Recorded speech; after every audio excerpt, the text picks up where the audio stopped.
అందరికీ వందనములు. ప్రియమైన దేవుని బిడ్డలారా, ఉదయ కాల సమయంలో పడకల మించలేవడంతోనే ప్రభు యొక్క కృపావార్తను విన్నారండి. 2వ తారీఖు ప్రభు యొక్క పునరుద్ధానపు రోజు. మరి మనం చూస్తున్న మార్చి నెల 2025వ సంవత్సరం. ఈ ఉదయ కాలం మనకు ఇవ్వబడిన కృపావార్తను చూసినట్లయితే కీర్తన గ్రంథము 49వ అధ్యాయం 16వ వచనం. కీర్తన గ్రంథము 49వ అధ్యాయము 16వ వచనం. చూడుము, నా అరచేతుల మీదనే నేను చెక్కి ఉన్నాను, నీ ప్రాకారంలో నిత్యము నా ఎదుటనున్నవి. కాబట్టి దేవుని యొక్క వాక్యాన్ని మనం జాగ్రత్తగా చూసినది ప్రియులారా. ఉదయ కాల సమయంలో పడగల మించి లేవడంతోనే ప్రభు యొక్క కృపావార్తను వింటున్నాం.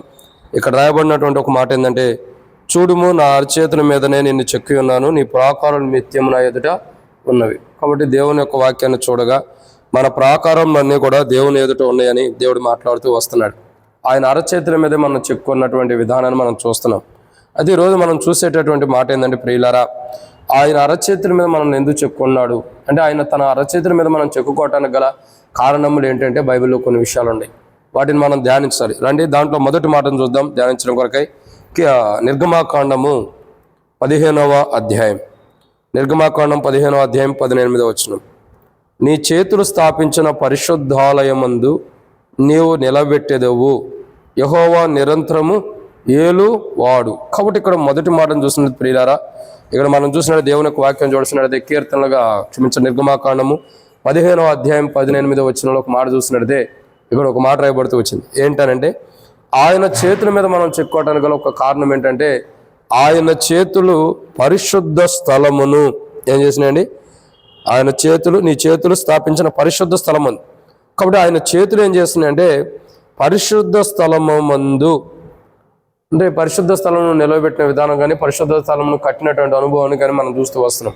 మనల్ని మొదటిగా మనం చూసినట్లయితే ఆయన చేతులు ఎలాగైతే పరిశుద్ధాలయమును స్థాపించినాయో అలాగూ దేవాతి దేవుడు తన అరచేతులు మనల్ని ఎందుకు చెప్పుకున్నాడంటే ప్రియులారా, మనం పరిశుద్ధమైన మందిరముగా, పరిశుద్ధమైన సంఘముగా, పరిశుద్ధమైన వారుగా, దేవుని కొరకు పరిశుద్ధమైన జీవితాన్ని మనం కలిగి ఉండటం కొరకు దేవుడు తన అరచేతుల్లో మనం చెక్కున్న అనుభవాన్ని మనం చూస్తూ వస్తున్నాం.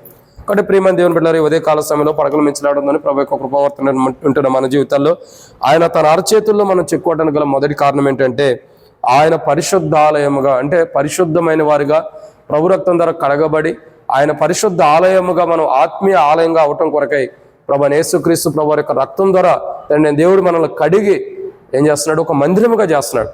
అలా తన మందిరముగా మనం చేయటం కొరకై ఆయన తన అరచేతులతో మనం చెక్కి ఉన్నాడు. ఇది మొదటిది. రెండో మాటను మనం చూసినట్లయితే నిర్గమాకాండం 15వ అధ్యాయం 18వ వచనంలో ఇంకో మాట రాయబడుతూ వచ్చింది. ఏమని అనంటే, చివరిలో మనం చూస్తూ వస్తున్నాం, యెహోవా నిరంతరము ఏలువాడు. కాబట్టి రెండో కోణం, ఒకటి ఆయన పరిశుద్ధ ఆలయముగా మనం ఉండటం కొరకు ఆయన అరచేతులు మనం చెక్కుకున్నాడు. రెండోదిగా చూడగా ఆయన ఏలికలో మనం ఉండటం కొరకు, ఆయన అధికారం కింద మనం ఉండటం కొరకు, ఆయన ప్రభుత్వం కింద మనం ఉండటం కొరకు, ఆయన శిరస్సు కింద మనం ఉండటం కొరకు. అంటే దేవుడు తన అరచేతులు మనం చెక్కుకోవటానికి గల రెండో కారణం ఏంటంటే, ఒకటేమో తన పరిశుద్ధ మందిరముగా, పరిశుద్ధాలయముగా, ఆత్మీయమైన పరిశుద్ధాలయంగా మనం ఉండటం కొరకు దేవుడు మనల్ని తన అరచేతులు చెప్పుకున్నాడు. దాన్ని బట్టి ఉదయకాల సమయంలో పడకలు మించలేకుంటుందని ప్రభు యొక్క కృపావార్తను వింటున్న మనం ప్రభువుని ఆరాధించాలి పునరుద్ధానపు రోజు. అదే రీతిలో ఆరాధించి దేవుని మందిరానికి వెళ్ళవలసిన అనుభవం మన జీవితాల్లో. రెండోదిగా చూసినట్లయితే ప్రియులారా, ఆయన నిరంతరం ఏలుచున్నాడు. అంటే ఆయన యొక్క ఏలిక, ఆయన యొక్క అధికారం కింద మనం ఉండటం కొరకు ఆయన తన అరచేతుల్లో చిక్కుకున్నాడు. దేవుని యొక్క అధికారం కింద ఉన్నవాడు ఎప్పటికైనా నీతిమంతుడిగా ఉంటాడు. అందుకే బైబిల్ రాయబడుతూ వచ్చింది, దేవుడు పక్షపాతి కాదు, దేవుడు అన్యాయస్తుడు కాదు. కాబట్టి దేవుడు ఎవరు కూడా పక్షపాతం చూపించడు, ఎవరి ఎడల కూడా దేవుడు అన్యాయం చేసేటటువంటి దేవుడు కాదు. కాబట్టి మనం ఆయన అధికారం కింద ఉన్నప్పుడు మనము కూడా దేవుని యొక్క స్వభావాన్ని ధరించుకుని దేవునిలాగా అనేకుల ఎడల జీవిస్తూ వస్తాం. దేవుడు మన ఎడల ఎలా జీవిస్తున్నాడో మనం అనేకుల ఎడల అలా జీవించగలుగుతూ వస్తాం. కాబట్టి ఇక్కడ మనం చూస్తున్నటువంటి రెండో కోణం ఏంటంటే ప్రియులారా, ఆయన అరచేతులు మనం చెప్పుకున్నాడు. కారణము ఒకటి, ఆయన పరిశుద్ధ మందిరముగా చేయబట్టడానికి. రెండు, అంటే ఆత్మీయ మందిరంగా. రెండోదిగా భౌతికమైన మందిరంగా, ఆత్మీయ మందిరంగా మనం కట్టడానికి. రెండోదిగా చూడగా ఆయన ఏలుకలు, అంటే ఆయన ప్రభుత్వంలో ఆయన అధికారం కింద మనం ఉండటం కొరకై మనల్ని ఆయన అరచేతులు చెక్కుకొని ఉన్నాడు. మూడోదిగా చూసినట్టు ప్రియులారా, నిర్గమాకాండం 15వ అధ్యాయం. నిర్గమాకాండం 15వ అధ్యాయంలో 3వ మాట ఉంది, 19వ వచనం. ఇక్కడ రాయబడుతున్న మాట ఏంటంటే, ఫరో గుర్రములను, అతని రథములను, అతని రౌతులను సముద్రములో దిగగా యెహోవా వారి మీదకి సముద్ర జలములను మళ్లించెను. అయితే ఇశ్రాయేలీయులు సముద్రము మధ్యను 6 నెలల నడిచిరి. కాబట్టి ఇక్కడ మనం చూస్తున్నటువంటి మూడో మాట ఏంటంటే ప్రియులారా, ఆయన తన అరచేతులు మనం చెక్కుకోవడానికి గల కారణము, 1 ఆయన పరిశుద్ధ మందిరంగా మనం చేయబట్టానికి, 2 అంటే ఆయన పరిశుద్ధ మందిరంగా చేయబట్టమే కాదు ఉండటానికి, 2 ఆయన చేతుల ధర్మం స్థాపించుకున్నాడు కాబట్టి ఆయన పరిశుద్ధ మందిరంగా ఉండటానికి 1, 2గా చూడగా ఆయన ప్రభుత్వం కింద ఆయన అధికారం కింద మనం ఉండటానికి, 3గా చూడగా శత్రు యొక్క బలము మీద, అంటే శత్రు యొక్క బలము మీద కాదు, శత్రు యొక్క బలం మన మీదకి రాకుండా ఉండటానికి.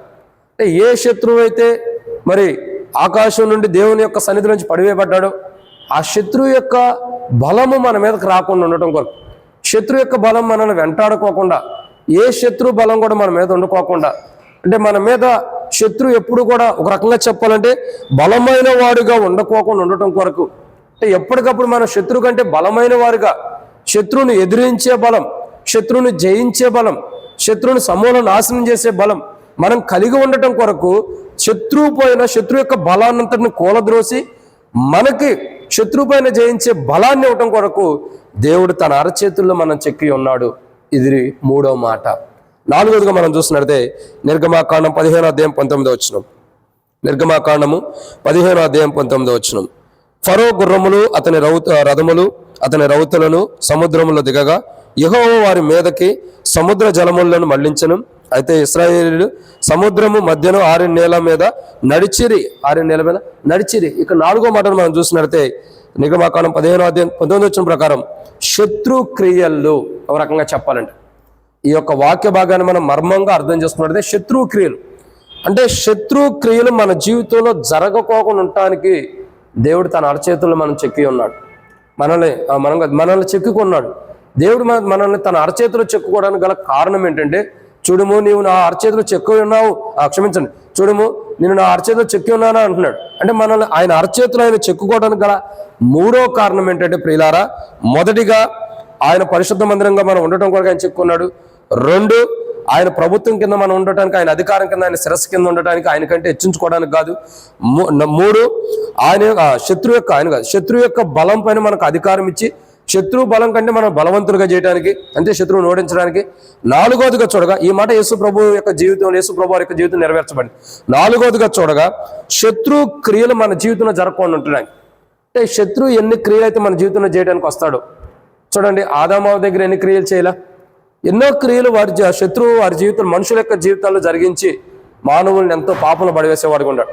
కాబట్టి ఇక్కడ ఈ ఉదయకాల సమయం పడకల మించి లేకుండానే ప్రభు యొక్క కృపావార్త అంటే మన జీవితంలో శత్రు క్రియలు మన జీవితంలో జరగకోకుండా ఉండటం కొరకు ఆయన అరచేతులు మనం చెక్కి ఉన్నాడు. ఇక 5వదిగా చూసినట్లయితే నిర్గమాకాండం 15:16 యెహోవా నీ ప్రజల అద్దరికి చేరు వరకు, నీవు సంపాదించిన ఈ ప్రజలు అద్దరికి చేరు వరకు నీ బాహుబలం చేత పగవారు రాతి వలె ఏమవుతుండారని కదలకుందురు. కాబట్టి ఇక్కడ మనం 5వ మాటను చూస్తున్నది ప్రియులారా, ఆయన అరచేతుల్లో మనం చెక్కున్నాడు. ఎందుకంటే 1 ఆయన పరిశుద్ధ మందిరంగా మనం ఉండటానికి, ఆత్మీయ మందిరంగా ఉండటానికి, భౌతికమైన విధానంలో మందిరంగా చేయబడిన వారికి ఉండటానికి, 2 మనం ఆయన ప్రభుత్వం కింద ఉండటానికి, 3 మనలో శత్రువుని జయించే బలాన్ని ఇవ్వటానికి, 4 మన జీవితాల్లో శత్రుక్రియలు జరగకుండా ఉండటానికి, 5వదిగా చూస్తున్నట్టయితే మనం చేరవలసిన గమ్యాన్ని చేరటానికి ఆయన అరచేతులు ఆయన చెక్కుకోవడానికి గల కారణం ఏంటంటే, మనల్ని ఎక్కడ చేర్చాలనుకున్నాడు అక్కడ చేర్చడం కొరకు, ఏ ప్రాంతానికి మనం వెళ్ళాలో, ఏ ప్రదేశానికి మనం వెళ్ళాలో, ఏ యొక్క పరలోక రాజ్యానికి మనం చేరాలో, ఆ పరలోక రాజ్యం, ఆ ఉన్నతమైన శ్రేష్టమైన రాజ్యానికి మనం చేరటం కొరకు దేవాతి దేవుడు తన అరచేతులు మనం చెక్కుకున్నాడు. అందుకే రాయబడుతూ వచ్చింది, ఇదిగో పురాతనమైన మార్గముల గురించి విచారించుడి, మేలు కలుగు మార్గం మీద చూసి అందులో నడవమంటున్నాడు. మేలు కలుగైన మార్గం ఏంటంటే దేవుని హస్తాల్లో మనం ఉండటమే. దేవుడు తన హస్తాల్లో మనం ఎందుకు పెట్టుకుంటే మేలుకరమైన మార్గంలో మనం పెట్టుకోవడానికి, మనం మేలుకరమైన మార్గంలో ఉండటం కొరకు. మేలుకరమైన మార్గంలో మనం ఉండటం ద్వారా ఏం జరుగుతుందంటే, మనము మన జీవితాలు ఏం చేయబడుతున్నాడు ప్రియులారా, చేరాల్సిన గమ్యానికి మనం చేరుతున్నాం. ఏ ప్రాంతానికి మనం వెళ్ళాలో, ఏ పరలోక రాజ్యానికి వెళ్ళాలో, ఆ పరలోక రాజ్యం నుంచి తోసివేయబడుకోకుండా, ఆ పరలోక రాజ్యం నుంచి వెలుపడికి వెళ్ళిపోకుండా, ఆ పరలోక రాజ్యం నుండి మళ్ళీ పళ్ళు కొడుకు ఏడుపుయో వేదన ఉండే ప్రాంతాన్ని మనం వెళ్ళకుండా ఉండటం కొరకు దేవాతి దేవుడు తన అరచేతుల్లో మనం చెక్కుని, ఆ యొక్క అరచేతులు చెక్కబడిన మన కొరకు కలువరిశిలో తన కుమారుని యొక్క రక్తం ద్వారా, ఆ కుమారుని బలి అవటం ద్వారా, కుమారుని యొక్క రక్తం ద్వారా మన పాపాలు కడుగుతూ వచ్చాడు. అక్కడ ఆయన అరచేతుల్లో మనం ఉండటం ద్వారా ఆ పాపాలు కడగబడిన మనము ఆ చేరాల్సిన గమ్యం పరలోక రాజ్యాన్ని మనం చేరేవారు ఉంటాం. అటు చేరటం కొరకై మన ప్రభువైన యేసుక్రీస్తు ప్రభువారు ఈ లోకానికి వచ్చి మన కొరకై నిజంగా మనం పరిశుద్ధ మందిరంగా చేయబట్టడం కొరకు, ఇంకా మనము ఆయన ప్రభుత్వంలో, ఆయన దేవుని యొక్క ప్రభుత్వంలో, దేవుని యొక్క అధికారంలో ఉండటం కొరకు, దేవుని ద్వారా పరిశుద్ధ మందిరంగా దేవుని యొక్క అధికారంలో ఉండటం కొరకు, ఇంకా చూడగా శత్రువు యొక్క బలం మీద మనం జయించడం కొరకు, మనకు అధికమైన బలం ఇవ్వడానికి, ఇంకా చూడగా శత్రుక్రియలు మన జీవితంలో జరగకుండా ఉండటానికి, ఇంకా చూడగా చేరాల్సిన గమ్యాన్ని చేర్చడానికి దేవాతి దేవుడు తన కుమారుని లోకాన్ని పంపాడు. ఆ కుమారుడు కలువరిశిల్లో ప్రాణం పెట్టి చనిపోయి తిరిగి లేచడం ద్వారా, భూమి మీద అవమానాలు నిందలు భరించడం ద్వారా, తాను కార్చిన రక్తం ద్వారా మన జీవితాల్లో ఎంతో మేలు చేసి మనం చేరాల్సిన మార్గంలో మనం నుంచి పరలోక రాజ్యాన్ని చేరుస్తున్నాడు. ఆ కుమారుని యొక్క రక్తం ద్వారానే మనం పరిశుద్ధ మందిరంగా చేయబడుతున్నాం. ఆ కుమారుని యొక్క రక్తం ద్వారానే మన జీవితం ప్రభు దేవుని యొక్క అధికారం కిందకు వస్తుంది. ఆ కుమారుని యొక్క రక్తం ద్వారానే మనకు బలం వస్తుంది, శత్రుని జయించే బలం. ఆ కుమారుని యొక్క ఆ రక్తము ద్వారానే మన జీవితంలో శత్రువులు జరగకుండా ఉంటున్నాయి. ఆ కుమారుని యొక్క రక్తం ద్వారానే మనం చేరాల్సిన గమ్యాన్ని చేరుతున్నాం. అటువంటి యొక్క అనుభవంలోకి ప్రభు తన స్వరక్తం ద్వారా మనం తీసుకొచ్చినందుకు ఉదయ కాల సమయంలో పడకల మించి లేవటుందని ప్రభు యొక్క పునరుద్ధానపు రోజు, ప్రభుని ఆరాధించ మునుపు, మందిరానికి వెళ్ళక మునుపు పడకల మించి లేవటుందని కృపావర్తన వింటున్నాం. మనం దేవుని ఆరాధించేద్దాం. ప్రభు నన్ను నీ అరచేతిలో చెక్కుని ఈ పరిశుద్ధాలయముగా, ఈ ప్రభుత్వం కింద అందుమాత్రమే కాదండి, నీ యొక్క బలం నాకు అనుగ్రహించి, అందుమాత్రమే కాదని సాతాను జయించే బలం ఇచ్చి, సాతాను క్రియలు నా మీద జరగకోకుండా నేను చేరాల్సిన గమ్యానికి చేర్చడం కొరకై నీ అరచేతులు నన్ను చెక్కుకున్నందుకై నీకు వందనాలు ప్రభువా.